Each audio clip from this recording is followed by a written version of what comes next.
I tell y'all what's on my mind? Can I get a couple of things off my chest? We holding down the lanes and haters guarantee that we gon' do you.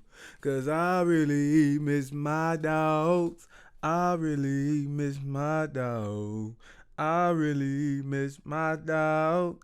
I really miss my man. I miss my dogs. Me and you through the thick and thin. Me and you through the very end. I'm selling, yeah.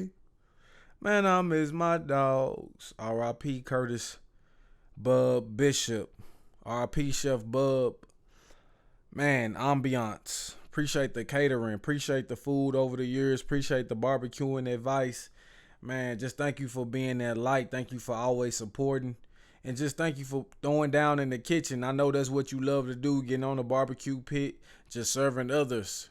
Bro, you were such a servant king. You was a king. You was royalty, man. And I'm just glad I was able to be somewhere near your light. So RIP to him. Rest in power, King. Rest in power, brother. My sincerest condolences to his family, to the Bishop family, to his loved ones, friends, right? Katrina, DJ K Styles, his sister, one of his best friends. So, man, Chef Bub, I'm dedicating this podcast episode to you, right? And we're going to keep it moving, and we're going to keep it funky, and we're going to keep it smelly, because there's a lot of stinky stuff going on right now, right? But if you did know, it's your brother, your cousin, your nephew, your uncle, your friend, but it can't be your son. It's your kinfolk, William Jewell. Listen to my details as I'm articulating. This is articulating. Rap. Man, that's a lot to get to, right? It's a lot to talk about. And I didn't come to y'all on Wednesday. I didn't give y'all that in between the week episode, right? I feel like that once a week is a good stride. I don't want to put too much on my plate. I don't want to put too much food on the table and I can't eat it all, you know? So until my appetite gets big enough, until my stomach gets wide enough, you know, I'm going to try to keep it down to one time a week, right? I think that's easier for me and my schedule and easier for the family because, you know, this is just something I like to do. It's not something I'm necessarily just making bread off of. So I got to put those priorities in front, and the hobbies and the things that I like to do on the side, sometimes they get pushed to the back burner, or I make ways that I can do them without sacrificing that time with my loved ones. So, and so I think I was getting a little bit excessive. I was getting too passionate, and not too passionate, but just spending too much time on it, right? But I definitely love hip hop. And you know, that's why I'm here. That's why I'm here, because a lot of you people were telling me to go back to Joyner Lucas. A lot of people were saying, bro, this is one of the best albums. You should go listen to it. I was like, okay, I'm going to check it out. But we know Joyner. We know Joyner Lucas, right? We've heard of him before. And I've seen a couple of videos and interviews of him. And, you know, he was really genuine. He really came off as an authentic guy. So that made me appreciate him a little bit more as an individual. So salute to Joyner Lucas. So yes, I did give him a listen, right? I did give him a listen because I felt like it was only right, you know, with the Schoolboy Q's, Blue Lips, with the Vultures, Kanye and Ty Dolla $ign, right? With the Benny the Butcher, with the Lil Russell, right? With the Future and Metro Boomin, and we're going to talk about that. But with all these other great albums out, and even I discussed Fredo Bangs, even I discussed about Boosie's album, so why wouldn't I listen to Joyner, an immaculate storyteller, someone that knows how to take you to church, someone that knows how to make you want to read a book, someone that's going to give that story to you simple and plain. Right, someone that's going to give you that illustration, that's going to give you those details, right, so you can understand the beginning, the end, the climax, right, the conclusion. Somebody that's going to give you some lyricism, whether it be sped up, whether it be at normal speed. Someone that you can compare to Eminem, someone that you could compare to Logic, someone that you could compare to Dave East as well, right? I believe Joyner Lucas is good, right? I believe this album was good. You know, he had some good songs. He had some good beats. And he had some great features that I liked. He brought the dog back. He brought X back. DMX. Huh? He brought Twista, a legend from the Chi-Town, on this album. And I really enjoyed it. Sticks and Stones, Conway the Machine. I love that joint. Right? So he had some things that I really was able to relate to. He had some things that really impressed me with this album. I believe the production was there. It wasn't the greatest, but it was there. And he wasn't trying to be so sped up all the time. He wasn't trying to use his fast flows all the time. So I appreciated that about him. I like the way he took his time with some of his lyrics. I like the way he was more thoughtful about his cadence and his flows when it came to certain beats and when it came to certain features that he was working with. So I believe Joyner Lucas for this. I think this should be rated up there. This is in the top 10 so far this year. This is in the top 10. I said I put it around 6 or 7. Either behind Benny the Butcher, Everybody Can't Go, or right in front of it. Right? Because it was a good album. It wasn't great. Did he take risk? I mean, I think he stayed within his realm. I think he stayed within his lane with what his core base would expect from him. I think he kind of stayed in that margin. The production lacked a little bit. For me, it was more lackluster. It wasn't trash, but it was lackluster. It wasn't really as memorable. There were some high points in the album production-wise, but, you know, I feel like it was more average than anything. And then Joyner Lucas, he tells those stories, those heart-wrenching stories. Those are stories that's going to appeal to your heart, but when he raps outside of those stories, like, he can't really touch my soul. He can't really just get me into it. Like, he's not soulful enough. And I think that's what he's missing, because every rapper, every hip-hop artist, every R&B artist, every soul artist, even the greats of country music, even the greats of pop have a little bit of soul within them that resonates with their fan base and resonates with the masses. Even Drake has a little bit soul within him. So I think it's something that Joyner isn't giving me from that type of space that I feel like I'm lacking. He's just not giving that emotion that I need. Yes, he's telling certain stories, but it's a certain passion, it's a certain vibe, it's a certain feel and texture to songs where you know somebody's putting their heart in it. And I don't think this album is something that he put his heart into. So yes, it's 6 or 7 throughout the year. And 0, Ghetto Gospel. Right? Of course I was going to talk about Rother. He called himself Terrell Rowans, Dirk Rowitzky. Right? Of course I was going to talk about 0 and the Ghetto Gospel, because 0 is one of my favorite rappers. 0 is a legend in Texas. 0 is one deep. 0, he gave us those lessons. He gave us that advice that we can't trust everybody, that most friends turn to foes, that some people, they want to just be around you to benefit from you, but when the wheels start going on flat, they not gonna be there to give you a ride. So sometimes 0 gave us that wisdom and that advice as our youth, and we just continue to follow his word. We continue to follow, you know, what he was giving us.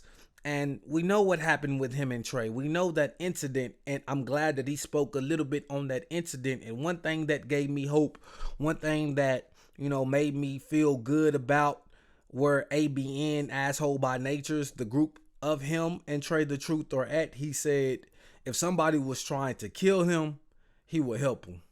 So he don't want to see no death come to him. He don't want to see nothing evil go to Trey the Truth. But at least he would save his life if it came down to it. So, you know, that gave me hope. But as far as the album goes, it was Southern. It was Roe.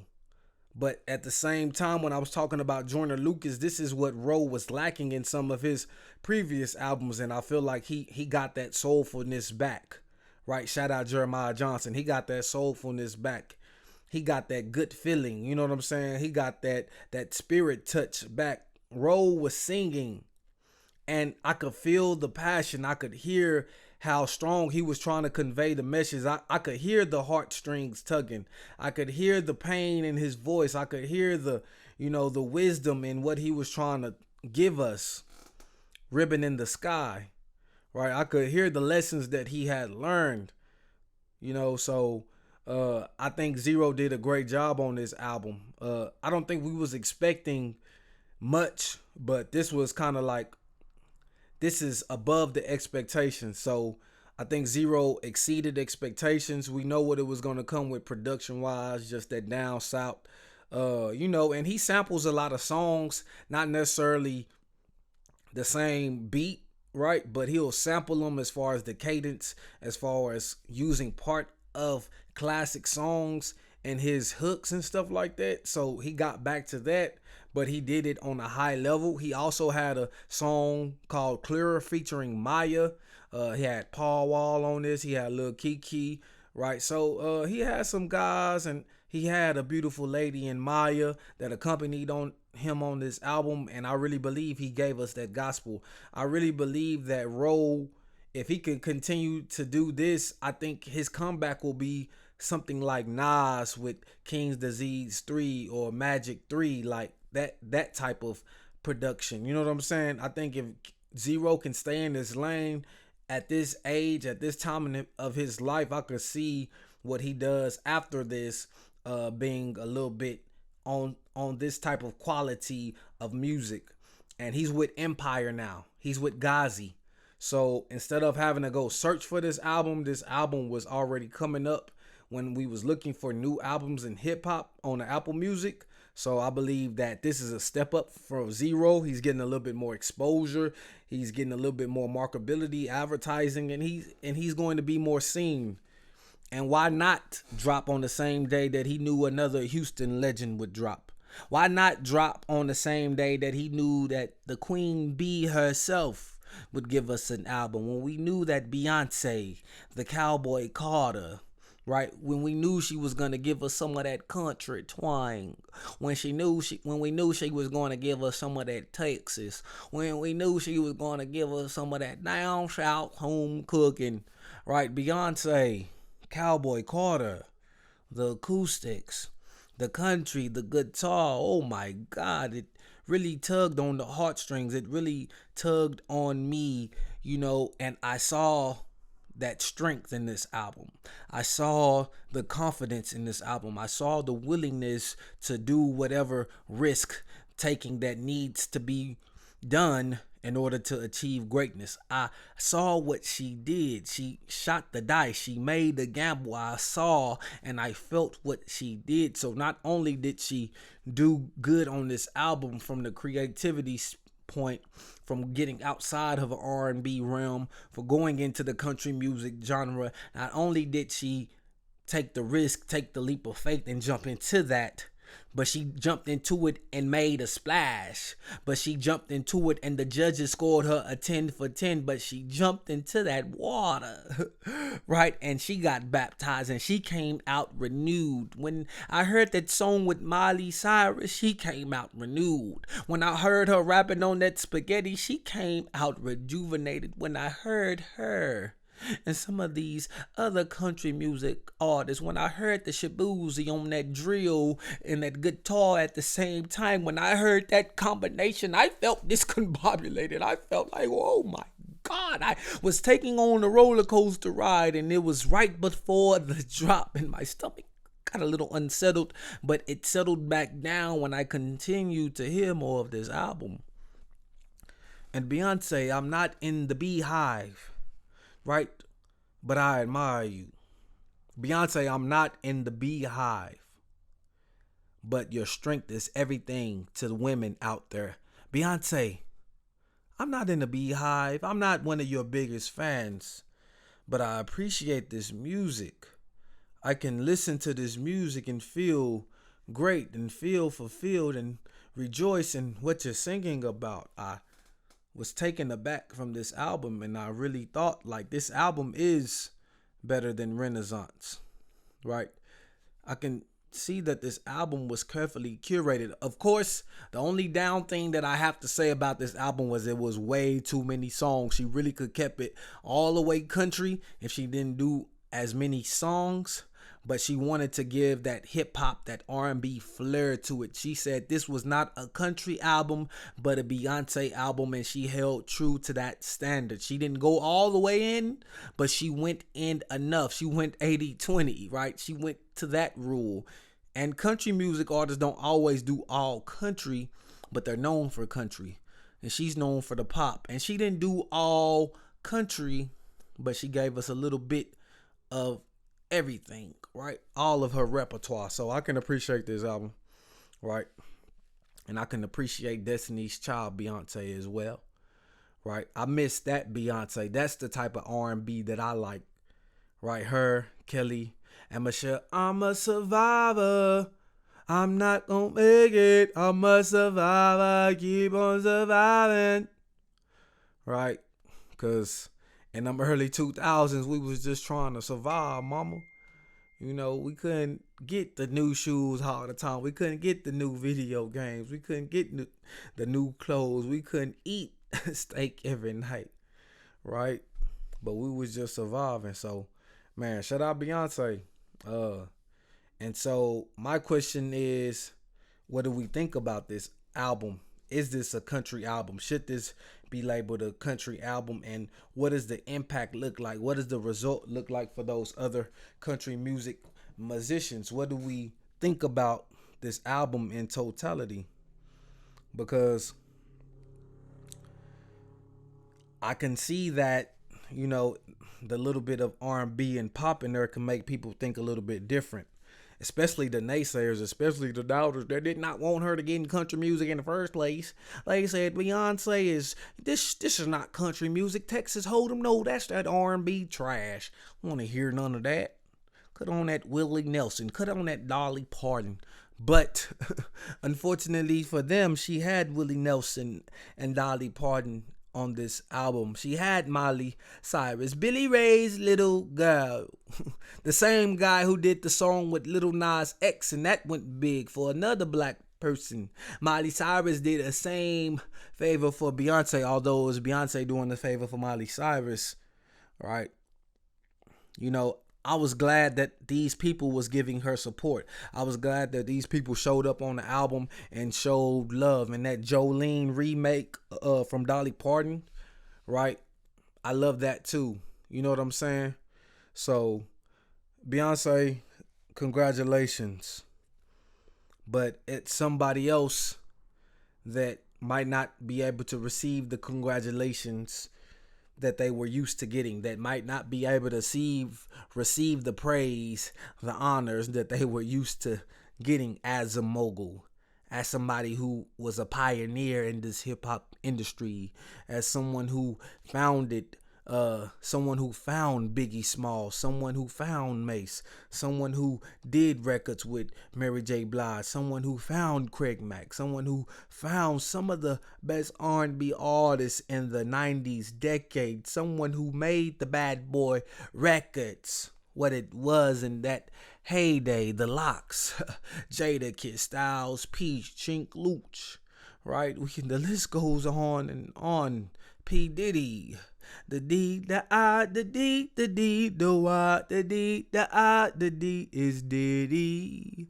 Hold up. And we got to hold up and wait a minute. Because there's been a lot of charges that's been pressed up against P. Diddy. Right? The raids, right? The federal raids of his house, of his home. Right? His kids in handcuffs. Damn it, I did not want to see it. I did not want to see his sons being left behind, shackled and chained, while the laws searched through that crib. I didn't want to see that. That was something that was unsettling for me, right? And I wish P. Diddy would have been there to accept all that came with it.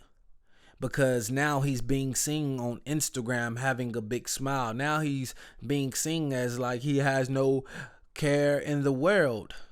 But you weren't there when your sons were in Handcuffs, you wasn't there to show your face. If you knew you wasn't gonna get locked up, why did you even leave? You didn't want that scene. You didn't want that press. You didn't want those photos out of you being in handcuffs. You didn't want to look desperate. You didn't want people to see your face in dismay. But if people could see your face, maybe they would have a different insight on you. Maybe they would have a different look. And maybe P. Diddy talked to the higher ups. Maybe Puff has talked to the higher ups, and that's why he's keeping a smile on his face, and that's why he's seeming unbothered, right? But someone is bothered. Someone is continuing to shoot shots, not stray shots, right? That he's aiming for the head. We know about the man that's willing to get rich or die trying. We know about brands, cognac. We know about power, BMF. We know about 50 Cent. And 50 Cent baby mother is mentioned as a sex worker. He's trying to get custody of his son. He found a loophole. She's a sex worker. My son doesn't need to be with her. She's getting paid by Diddy to commit these type of salacious acts. But 50, this was a woman that's the child of your mother. No matter what she did with Diddy. Why would you put her out there like that? Why would you expose her like that? Why would you say these things like that in public? You know, these women are precious. These women mean everything, and maybe you wasn't treated her the way she wanted to be treated, so she went to the lesser evil, which was Diddy. And if Diddy is the lesser evil, what does that say about you, Curtis Jackson? What does that say about how you treated her? Right, 50 Cent, I admire you. You're a mogul. You're a guy in hip hop whose peak could probably not be touched by another artist other than Drake or Lil Wayne. 50 Cent, the way you hustle hard. I read your books. Vitamin Water. 50 Cent, I know about MGM Studios. I know about what you've done in this industry. G-Unit Records. I know what 50 Cent means to the culture, but why would you drag your baby mother like that? You've dragged P. Diddy long enough. You've got his face buried in the mud on your Instagram page, on your X account. Why would you bring your baby mother into this? Because your son is going to have to grow up one day and see how you talked about his mother, see how you handled his mother. And I don't believe that's something that you want to have a conversation about later on. I don't believe that's something that you want to deal with later on. It's fun and games now, right? To embarrass somebody. But the reason why you feel embarrassed is because her being claimed as a sex worker is embarrassing to you, because she'd rather live that lifestyle than to be with you. Right? So it's something that Diddy is doing that you weren't doing. It's something that he possesses that you don't have. But, you know, who am I to judge? I do feel like 50 Cent is going a little bit too hard, because we don't know everything about this case. We don't know what the feds were even searching for. Somebody said a RICO. No, we don't even know. We just know about the Little Rod lawsuit. That's the only thing. And that was a civil lawsuit. Bro was just trying to get some bread. No, these laws are in the mix now. So I don't know, and we don't know what's going on. So, like, if you want to take the side of guilty to prove it innocent, I believe that's the best side to take. Because there's no point in throwing dirt on a man's name if his name was never dirty. If his name never needed to be clean, there's no point of throwing dirt on that man's name. But there is someone that continues to throw dirt. There is someone typing social media captions. There is someone trying to say some slick verbiage, right, without getting in the booth. There is someone that's trying to make themselves known, right? Drake. I think this is all about strategy. I think this is all about staying relevant. I think this is all about, you know what I'm saying, communicating with the people that I've heard this record.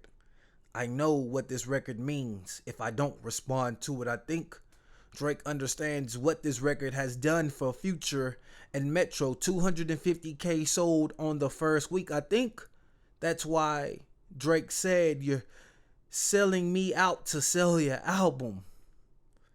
And I believe they did a good job. And I believe that that strategy worked. I believe that the plan succeeded. But Drake, you've already sold your out through various actions, through various lyrics in the past. You've already sold yourself out.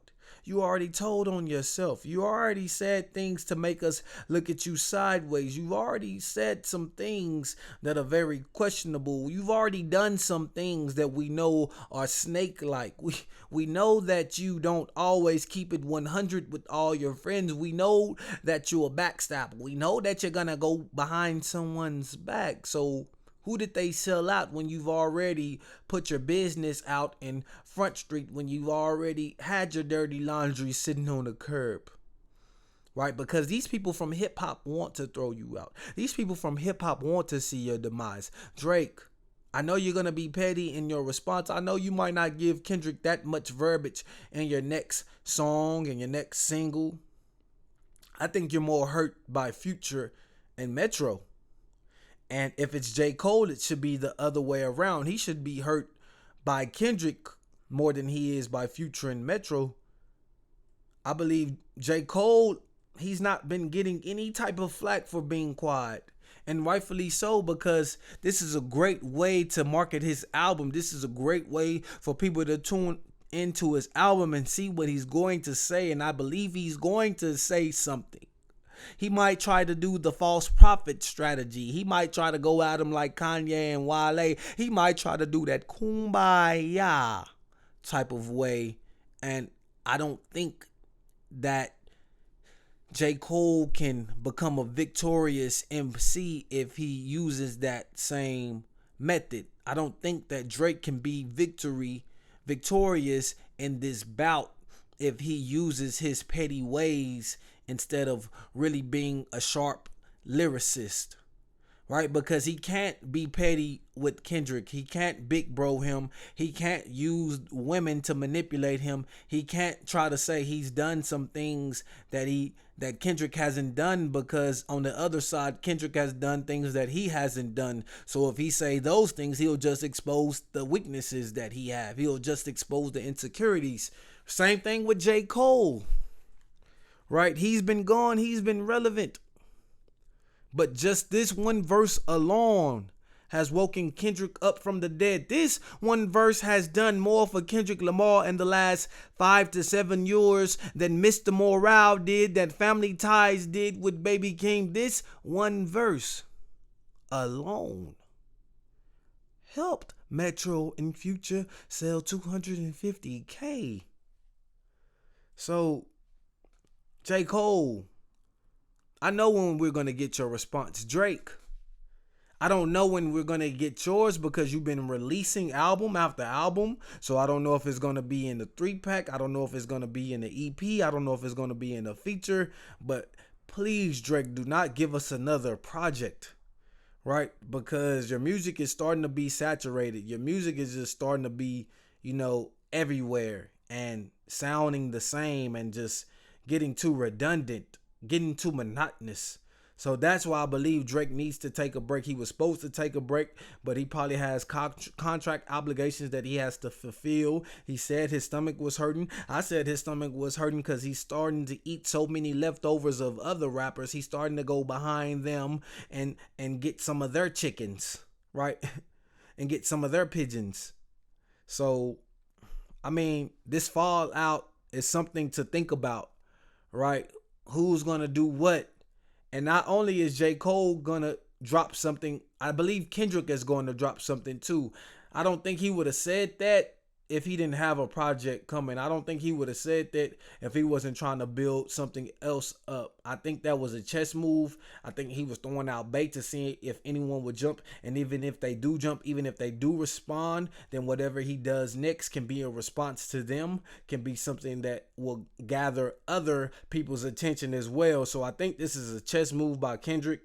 And now the pressure is on Drake. Now the pressure is on J. Cole to respond. And if they don't respond, the people going to be disappointed. And you can't call yourself great, J. Cole. And you can't call yourself the greatest in hip hop, Drake.